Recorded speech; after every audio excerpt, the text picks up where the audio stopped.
Martine Cornil est journaliste, animatrice. Son nom et surtout sa voix sont intimement liés à la radio publique francophone en Belgique, où elle a longtemps animé des émissions de rencontres et d'interviews jusqu'à tirer sa révérence il y a quelques semaines. Bonsoir Martine Cornil. Bonsoir David. Merci d'être là. Merci de m'inviter. Avec plaisir. Et puis en vous voyant comme ça, je me dis, enfin on met un visage sur une voix. À mon avis, c'est quelque chose qu'on vous dit souvent en rue, ça, non? Tiens, voilà Martine Cornil, voilà la voix qu'on entend. Le problème maintenant, c'est qu'on ne peut plus être anonyme, enfin en tout cas physiquement quand on fait de la radio, puisque on est filmé en permanence. On est en train de réinventer la télé, qu'avec le web, effectivement, on met facilement un visage sur une voix. Moi, je ne suis pas fan de ça, franchement. Je trouve qu'il y a de la magie dans une voix. Et comme par exemple, en ce qui me concerne, j'ai une voix assez basse, pour une femme en tout cas. Ouais. Souvent, les gens imaginent que je suis brune.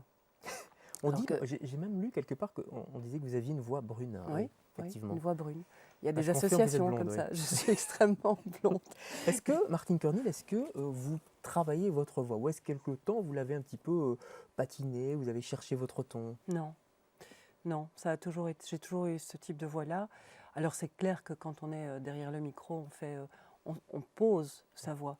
Mais je pense que ça va au-delà de poser la voix. Je crois qu'on se pose. Et qu'en se posant et en trouvant la bonne position, par la force des choses, en tout cas la mienne, descend peut-être d'un ton ou d'un demi-ton. Donc effectivement, dans la vie courante, sans doute que de temps en temps, elle est un peu plus aiguë. Mais non, il n'y a pas eu de travail sur la voix. Il y a plus eu un travail, et encore, il était sans doute inconscient. C'est après qu'on se dit, tiens, peut-être qu'il y a eu ce travail-là, de trouver sa zone de confort derrière le micro. C'est quoi une zone de confort derrière un micro, Martine Cornil? C'est de pouvoir être tout à ce qu'on fait après. C'est de ne plus voir le micro, de ne plus penser au micro, de ne pas être encombré par tout ce qui est technique. Et quand on est désencombré de ça, on est tout à son invité et on est tout à son travail. C'est ça la zone de confort pour moi. Oui. Le micro, vous arrivez à ne plus le voir? Ah, je ne le voyais plus du tout. Ouais. Non, sauf quand il tombait. Parce que ça arrivait de temps en temps. C'est arrivé plein de fois où tout d'un coup le micro... Mais bon, non, on ne le voit plus.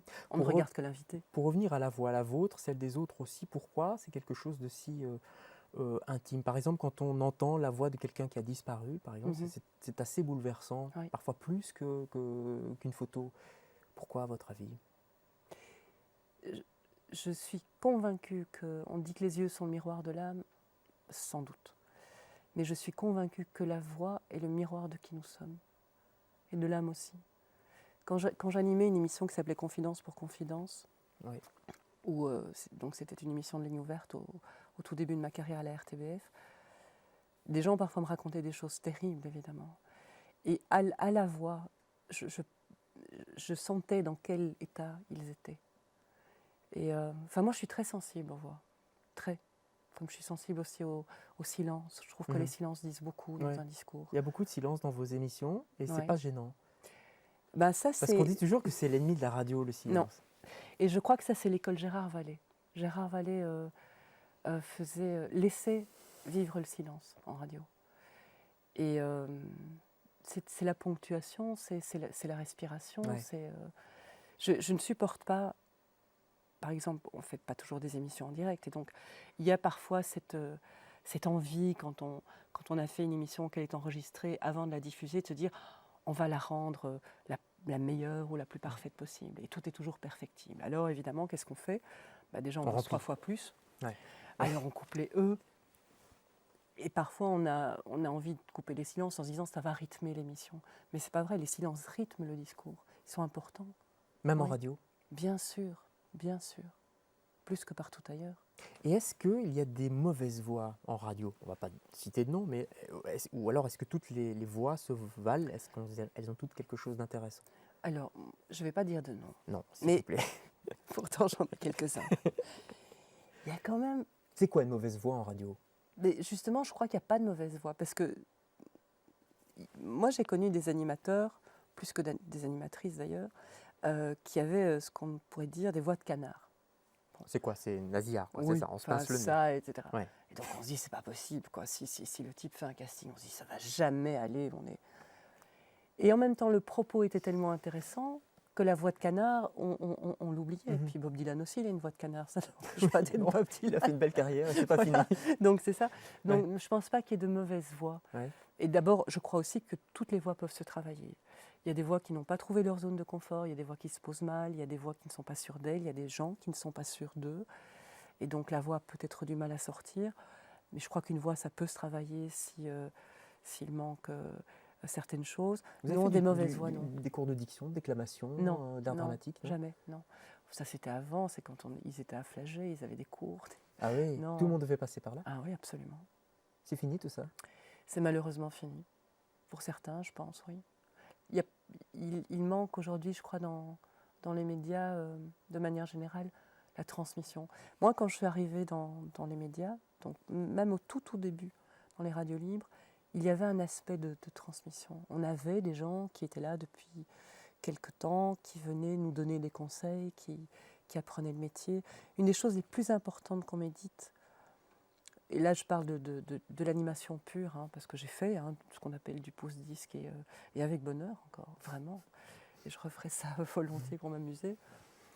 J'ai quelqu'un qui m'a dit, qui vit toujours et qui officie toujours dans les médias, qui m'a dit un jour, tu sais, le plus important dans une voix, pour ce type d'animation, c'est le sourire. Ben, il avait raison. Et pas un sourire forcé, mais un vrai sourire. Et faire advenir un vrai sourire, ça fait partie du métier aussi. Ouais. Est-ce que vous écoutiez la radio quand vous étiez petite? Est-ce Oui. qu'il y avait une radio dans la cuisine avec vos parents? Alors toujours. La radio fonctionnait en permanence. Et moi, mes premiers souvenirs de radio, c'est le matin. Je pense que c'était avec Gérard Vallée. Ah, Mais déjà. celui dont je me souviens le plus, et alors c'est sans doute non seulement à cause de sa voix, mais aussi à cause du propos, c'est Armand Bachelier. Ça, c'était waouh, toute petite fille déjà. Enfin, donc, il y avait ça. Et puis, chez ma grand-mère, on écoutait, j'allais assez souvent chez ma grand-mère, et là, elle écoutait Luxembourg, donc RTL. Ouais. Donc, j'ai ces souvenirs-là de Fabrice, l'empereur, et ce genre de choses. Ménie Grégoire aussi, l'après-midi.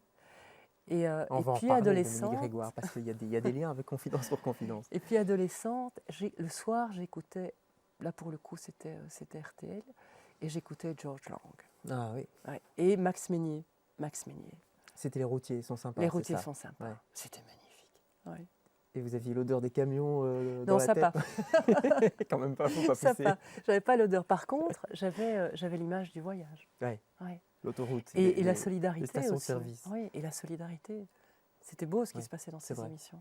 Il y avait, enfin voilà, quand un camionneur avait un souci, il y avait toute une chaîne qui se mettait. Oui, c'était l'époque des en- talkie-walkie, je crois, ils s'appelaient entre eux, ou via la radio. Non, ou- c'était les. Allez, comment ça s'appelle? Pas talkie-walkie. Mais oui, La CB. La CB. La CB, ça La aussi on a CB. perdu. Ouais. Alors, vous avez fait des études de journalisme? J'ai pas fait ou- d'études du tout. Vous n'avez pas fait d'études du tout? Non. Donc, vous vous êtes lancé dans les radios libres. Ça a commencé par... c'était la passion de la radio, alors qui vous menait vers ces radios libres? Oui, enfin, c'est plus compliqué que ça. Oui. Donc, effectivement, Mais rien n'est simple. quand hein. j'avais 16 ans, enfin, compliqué. Disons que le parcours est un peu étrange, mais quand j'avais 16 ans, j'ai fait de la radio libre comme ça, en étant lycéenne. Il se trouve qu'à 17 ans, parce que c'était encore possible à l'époque, j'ai arrêté mes études, au désespoir de tout le monde et d'abord de mes parents, à qui j'ai fait beaucoup de mal, franchement, en faisant ça.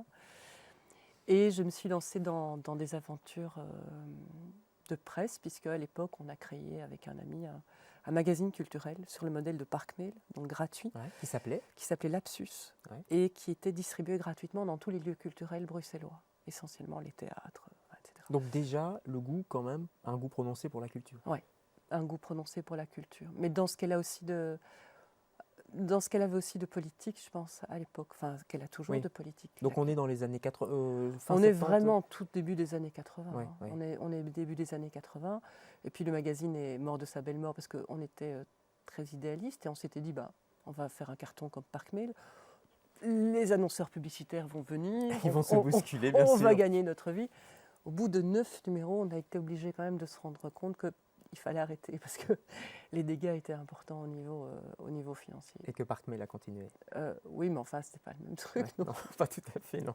Alors, il y a un moment important quand même, c'est la première radio libre, CTR. c'est ouais. CTR. C'était quoi CTR? Alors CTR, c'était une radio libre qui existait à l'hôpital Bruckmann, au CTR, donc le centre de traumatologie et de rééducation, et qui à la base, mais ça c'était bien avant que je n'arrive, était vraiment, c'était dans les années 70, le boom des petites radios libres où tout le monde faisait un peu sa petite radio. Ouais. Et c'était d'abord juste à destination des patients du CTR. Voilà. Et puis ils ont monté en puissance avec les émetteurs, hein, et à Donc un ils ont moment débordé donné, de oui, ils ont l'hôpital, d'abord quoi, débordé oui. de l'hôpital, et puis des rues, et puis du quartier, et puis de la commune, et puis voilà, et puis la radio a grandi. Enfin, ceci dit, moi, quand je suis arrivée là-bas, on cotisait hein, pour faire des émissions. Il fallait. Mais C'était encore l'époque des disques. Hein. Qui fabriquait cette radio? Qui la faisait? Quelles étaient les voix? Ouf. Non, mais c'était les gens de l'hôpital? C'était des Quand patients? moi je suis arrivée, c'était pour moitié des gens de l'hôpital. Oui, oui. Et le slogan de la radio, c'était un beau slogan. C'était la radio des moins valides et de ceux qui les aident. Mais il y avait d'abord moins valides. Ouais. Et c'est une belle aventure. C'est aussi une aventure qui ouvre sur d'autres réalités. Moi, je pense qu'avant d'aller là-bas, j'avais jamais rencontré de tétraplégiques ou de paraplégiques ou de grands accidentés de la vie, de la route, enfin, etc. Il y a des gens qui passent là-bas des mois et des mois et des mois et des mois en rééducation. Donc c'était une belle aventure. J'ai l'impression que la radio, votre travail à la radio, vous a ouvert justement sur la vie parce que vous allez enchaîner les radios libres et puis arriver à la RTBF. On va développer un petit peu, mais il y a très rapidement l'émission Confidence. Ouais. Pour Confidence, Oui. d'après la chanson d'ailleurs de Jean Schultes ou rien à voir, à l'époque c'était une chanson à la mode. C'était une chanson à la mode, bien avant déjà. Oui, sans doute que ça a dû Les plus jouer. jeunes ont oublié cette chanson. Oui. C'était une émission plutôt nocturne. Mhm. Et là, vous découvrez un autre monde, c'est le monde de la nuit, le monde de la solitude aussi, la solitude des gens. Terrible. Ça a été une école de vie, ça. Parce que je suis arrivée, comme toute jeune femme, j'avais 28 ans quand ça a commencé. On a tous des a priori, et puis on vit tous dans des microcosmes, toujours. Et là, je me suis rendu compte d'abord à quel point mon microcosme était privilégié, à tous les niveaux, tant au niveau relationnel qu'au niveau culturel, social.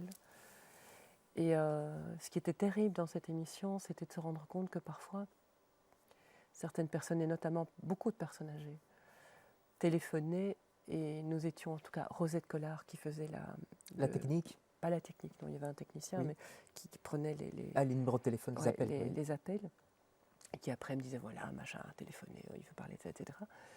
Des gens qui téléphonaient tous les soirs pour avoir Rosette en ligne. Ils ne passaient pas tous les soirs sur antenne, évidemment. Et c'était la seule personne qu'ils avaient en ligne, la seule personne avec laquelle ils parlaient de toute la journée. Ce qui m'a aussi beaucoup frappée quand j'ai fait cette émission, c'est la méconnaissance que beaucoup de gens avaient de leurs droits. Donc une des premières choses dont je me suis munie pour faire l'émission, j'ai très vite compris que c'était vraiment important, je me suis munie d'un bottin social pour pouvoir renvoyer les gens vers des organismes qui pouvaient prendre en charge leurs problèmes, leurs problématiques. Qui vous appelait? Qui étaient ces gens? Il y avait de tout, vous allez me dire. De tout, oui, vraiment. C'était vraiment tout le monde, vraiment. Au bout d'un certain temps, enfin ça c'était dans la deuxième mouture parce qu'elle s'est interrompue 2 ans et puis elle a repris au bout de 2 ans. Et là, elle a duré encore 2 ans. Il y avait pas mal de jeunes aussi. Et alors, c'est amusant parce que maintenant, je rencontre... Ça fait quand même longtemps que ça s'est terminé. Ça s'est terminé en 97. Et maintenant, je rencontre plein de gens qui ont une trentaine d'années qui me disent « Ah, j'écoutais ça chez moi. » Des ados, quoi. J'ai dit « Tiens, il y a des ados qui écoutaient. » Il y avait une... Mais vous faites bien de parler des ados, ou même les plus jeunes, ce qu'on appelle les pré-ados maintenant, qui sont accros à ce qu'on appelle la libre antenne. Ça fonctionne, ça cartonne hein, dans les radios de jeunes. Que ce soit Énergie, Fun ou d'autres radios. C'était pas le même style, moi. Non, bien sûr. On n'aborde peut-être pas les mêmes questions, mais enfin, c'était une libre antenne Tout à fait. avant l'heure, non? Pas avant l'heure, parce qu'il y a quand même des antécédents. En France, il y avait Macha Béranger. Ouais. En Belgique, je n'ai pas souvenir qu'avant, il y ait eu ça. Ouais. Macha Béranger, vous vous en inspiriez? Non. Non, parce que Macha... C'était une voix aussi. Hein. Une autre voix. Vous essayez de l'imiter? J'essaye de l'imiter, mais je n'ai jamais mis de chapeau. Donc Macha, c'est un monstre, quoi. C'est culte. Mais vous étiez la Macha Béranger belge, non? Peut-être, oui. Peut-être. Ou le Gonzague Saint-Brice, puisque Gonzague Saint-Brice, ça fait la même chose. Oui, c'est vrai. Ça, c'était sur Europe 1. Ouais. Mais pourquoi les gens se lâchent plus la nuit? Qu'est-ce qui fait que les gens prennent leur téléphone, même s'ils sont désespérés, et vous téléphonent, vous, la radio? Pourquoi est-ce que les gens maintenant se lâchent sur les réseaux sociaux? Parce qu'ils sont seuls, là, aujourd'hui, ils sont dans leur intimité, déjà. Ils sont dans leur salon, leur cuisine, enfin, je ne sais pas où ils ont leur ordinateur, peu importe, mais ils sont chez eux, en général. Mhm. Et ils publient des choses qu'ils n'auraient même pas osé dire au bistrot du coin. Parfois en le regrettant le lendemain, d'ailleurs. Et je pense que c'est la même chose. Ça a précédé ça. Je crois que c'est ce qui a précédé les réseaux sociaux. Ça veut dire qu'on a un besoin quand même de parler, de s'adresser, de dialoguer avec quelqu'un. D'une part, ça je crois. Et puis, pourquoi est-ce qu'ils se lâchent plus la nuit? Parce que la nuit, c'est quand même le moment de l'intime, malgré tout. On n'est plus au boulot, on n'est plus dans un mouvement. La nuit, le temps est plus long, plus lent, ou en tout cas, il semble plus long. Mais c'est paradoxal parce que vous dites intime. Intime, c'est quand même personnel, c'est quelque chose qu'on n'ose pas dire aux autres en général. Et là, on sait bien qu'en téléphonant à la radio, plein de gens vont vous entendre. Je ne suis pas sûre qu'on est conscient à ce moment-là que plein de gens entendent. Et moi, c'est quelque chose que je faisais régulièrement en faisant cette émission, quand je sentais ou quand je croyais sentir ou percevoir que la personne allait au-delà de ses propres limites, j'essayais de recadrer. Je rappelais en permanence qu'ils étaient sur une chaîne publique, qu'ils étaient en public et qu'on n'était pas deux à dialoguer. Ouais. Et j'ai interrompu des conversations comme ça. Puis moi, je suis quelqu'un de pudique, ça peut sembler étonnant, mais je suis vraiment quelqu'un d'extrêmement pudique. Donc, Et c'est votre pudeur pardon, qui vous servait de phare ou de signal ouais, à je vous crois, je pense. Je n'ai jamais laissé les gens déborder de trop. Et c'était vrai avec les invités aussi. Hein. J'ai eu des invités qui ont craqué à la suite d'une question. Moi, j'ai jamais été retourner le couteau dans la plaie. Jamais, jamais, jamais. Quand ça arrivait, c'est arrivé quelques fois, je terminais, je lançais un disque pour que la personne puisse se reprendre. Ouais. Il y a rien de beau à entrer. C'est de l'ordre du viol, en fait. C'est intrusif. Il y a un viol mental, moral. Il y a eu des moments difficiles quand même dans l'histoire de la Belgique à ce moment-là. Il y a eu l'affaire du trou, par exemple. Là, vous étiez aussi en plein dans vos émissions. Terrible. Vous avez dû calmer le jeu souvent? Souvent. J'ai eu des menaces de mort à l'époque. Ah bon? Oui. Il y a eu plein de choses. Il y a eu l'affaire du trou, puis il y a eu la commission. Oui, et donc moi, je savais quand la commission s'arrêtait, à partir du moment où tout d'un coup le standard explosait. Et là, il s'est passé quelque chose. C'est-à-dire que d'émissions libre antenne où les gens venaient parler d'eux, de leurs histoires, etc., c'est devenu non seulement une tribune, ça, de toute manière, ça l'était déjà avant, mais tout d'un coup, c'est comme s'ils s'adressaient à moi, comme si moi, j'étais la voix de l'État, ou etc. L'officiel. L'officiel. Il y a eu ça, il y a eu aussi il y a eu l'affaire du trou, mais après, souvenons-nous, il y a eu toutes les accusations qu'il y a eu contre certains hommes politiques, dont il y a eu du repos. Il y a eu beaucoup de choses qui se sont passées en même temps. Et là, il y a eu des choses très virulentes. Peu sur antenne, mais beaucoup hors antenne. Vraiment beaucoup. Et moi, j'ai toujours recadré. Donc, il y avait deux choses. Enfin, on ne pouvait pas tenir de propos ni racistes, ni xénophobes, ni homophobes sur antenne. Et ça m'a valu quelques volets de bois vert. Ouais. Est-ce que votre hiérarchie vous suivez de près? Parce qu'une libre antenne, c'est entre guillemets dangereux aussi pour des responsables de chaînes publiques. Franchement, la hiérarchie, je ne l'ai pas souvent entendue à l'époque. Marc Moulin, qui était le producteur de l'émission, enfin en même temps, qui était très présent. Et quand je Comment? craquais, de quelle manière? Parce que c'était quelqu'un à qui je pouvais téléphoner quand je voulais. C'est quelqu'un qui, quand il avait entendu que l'émission était trop dure et qu'il l'avait écoutée, m'appelait. Enfin voilà, il était là. Et c'était le premier à me dire, écoute, si c'est trop dur, on arrête. Et oui, il était très très présent. Il y a des moments où vous avez arrêté, vous avez poussé le micro, comme on dit? C'est arrivé? Non, il y a des moments où j'ai dit à l'antenne, maintenant ça suffit. On n'ira pas plus loin. Et en expliquant pourquoi. Que les bornes avaient été dépassées, que ça suffisait, quoi. Ça, je l'ai fait, oui. Mais c'est normal. On le fait tous. Vous l'avez certainement fait aussi avec des invités, je suis sûre. En télé, c'est différent, quand même, puisqu'il y a l'image qui est là. Alors, vous allez enchaîner d'autres émissions. Confidence va se terminer. Il y aura des émissions d'interview jusqu'à... Tête-à-tête, oui. Tête-à-tête, notamment. C'est bizarre, d'ailleurs, de dire tête-à-tête. Il y a d'ailleurs une émission, je crois, sur France Culture qui s'appelle aussi Le Tête-à-tête. Ça m'étonne toujours parce que c'est plutôt voix à voix, puisqu'on ne vous voit pas. Donc oui, la personne est en face dans le studio. C'est pas un peu paradoxal, ce titre? Non. On avait hésité entre face à face et tête-à-tête. Et puis face à face, ça faisait un peu interview politique. Ça faisait politique, oui. Et ça faisait aussi possibilité de conflit, face à face. Oui. Et tête à tête, c'est un tête à tête. L'invité et moi sommes ensemble dans un lieu qui devient notre lieu. Et on va tenter de créer une bulle et faire en sorte que cette bulle englobe ceux qui sont à l'extérieur aussi. Oui. Alors, cette bulle, justement, toutes ces interviews que vous avez Ouais. faites, comment vous les construisiez, ces interviews? Parce que j'imagine qu'on a envie de poser des questions, parce qu'on s'intéresse forcément à la personne qui est en face de vous, mais on doit aussi poser les questions que l'auditeur a envie de se poser, voyez? Donc, il faut faire un petit peu le tri. Comment vous faisiez? Je ne construisais pas. Enfin, je sais, tout le monde me dit toujours, mais enfin, c'est pas possible. Il faut imaginer que quand... très souvent, les invités, il y en avait quelques-uns qui étaient assez anxieux, me demandaient qu'est-ce que vous allez me poser Oui, comme c'est question. un Et ma classique, réponse était toujours je ne sais pas.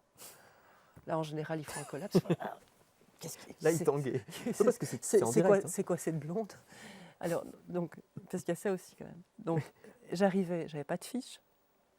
En général, il y avait un bouquin, mais je veux dire, et j'avais besoin du Ouais. contact physique avec Ouais. le livre, mais pas de fiche. Question, je ne sais pas. Oui, mais quand même, les grands thèmes, les grands thèmes, ce seront évidemment les thèmes de votre bouquin. Enfin, vous l'avez écrit a priori, donc il n'y avait pas de piège. Donc voilà. Donc il n'y avait pas de construction. Par contre, il y a un travail quand même en amont, il y a le travail de préparation. Donc le livre était bien évidemment lu, même s'il faisait 800 pages, même si c'était un astrophysicien et je n'y connais rien en astrophysique. Donc évidemment, il y avait ça, il y avait tout le dossier que je m'étais fait sur l'invité. Vous étiez toute seule ou vous aviez une équipe? Une équipe, j'avais une assistante, donc elle me préparait le dossier. C'était avant l'heure d'Internet aussi.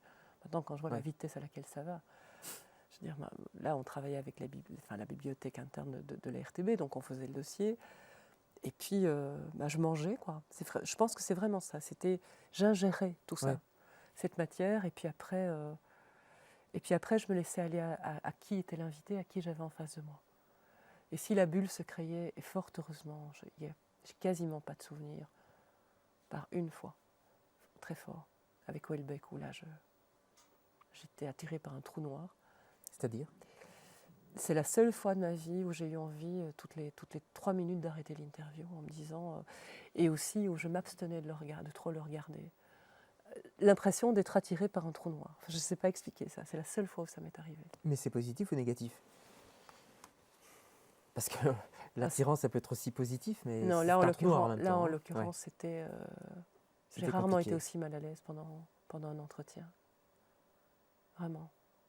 En sortant de là, c'était vraiment un malaise profond. Ouais. Profond. Ouais. Je vous entends parler de votre passion pour la radio depuis le début. En même temps, vous avez arrêté la radio récemment. Mhm. Ça a été difficile? C'est une longue maturation. La décision, finalement, n'a pas été difficile, mais c'est vrai que j'y réfléchissais depuis un certain temps. C'est une question d'adéquation, je crois. À un moment donné, on se sent moins en adéquation. Et donc, je n'avais pas envie de devenir une animatrice aigrie, parce qu'il n'y a rien de pire, ni de me caricaturer. Ça, je m'étais toujours dit que j'arrêterais avant de me caricaturer. L'espace que j'avais était moins important aussi.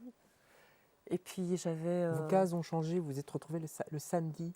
Avec Samedi Plus, Samedi Plus, très oui. très chouette émission, ça. Oui, Oui, très chouette. c'était Tout à une fait. belle case, non? Très très belle case. Et puis il y avait tellement d'envie qui bouillonnait, quoi, à côté de ça. Or, et c'est normal, c'est tout à fait normal, quand on travaille pour un média, et a fortiori un média de service public, on est limité dans Ça son vous prend, temps. ça vous prend, oui. D'abord, ça prend beaucoup de temps, et puis on a un devoir de réserve, et puis notre nom est associé, et tout ça est normal. Mais quand les envies débordent et quand on a envie de faire autre chose, à un moment donné, on se dit, bon, finalement, 32 ans de radio, c'est pas mal, je peux tourner une page, Oui. je peux fermer le livre. Disons un mot, il nous reste peu de temps. Mhm. Malheureusement, disons un mot sur la principale de ces envies. J'imagine que c'est la photo, aller plus loin là-dedans, entre autres. Hein. Entre autres. Et l'écriture Il y a aussi. ça, l'écriture peut-être aussi. Oui. Et puis j'ai envie de mettre ce que je sais et toute mon expertise au service de gens qui ont peu de voix en général. Donc oui, il y a ça aussi. Ça faut nous en dire plus, Martine Cornille. J'aimerais mettre des voix et des visages sur les sans-voix. J'aimerais créer une mémoire de ceux qui sont touchés durement aujourd'hui par la crise et qui vont l'être encore plus. Et ceux dont on parle mais ceux qui ne s'expriment pas. Et je me dis que si j'ai pu recevoir des milliers d'invités extraordinaires et très connus, peut-être que cette expertise-là, je peux la mettre au service de ceux qu'on n'entend pas. Toujours la voix qui revient depuis le début de l'interview. Quand même. Ouais. Et là, ce serait la voix des sans-voix. Ouais. Donc c'est important d'avoir une voix, d'avoir un écho en tout cas à la voix qu'on peut porter ou ces gens qu'on n'entend pas justement. C'est important de sortir des statistiques. C'est important qu'on sache que derrière les statistiques, il y a des personnes. Et que ces personnes ont des choses à dire. Et je pense souvent au mot de Christine Meilly du réseau wallon de lutte contre la pauvreté qui dit toujours « On n'imagine pas la créativité qu'il y a chez les pauvres, parce qu'il en faut de la créativité pour arriver à survivre avec 800 ou 900 euros par mois. » Et toute cette créativité qui passe dans la survie, elle est perdue pour la société.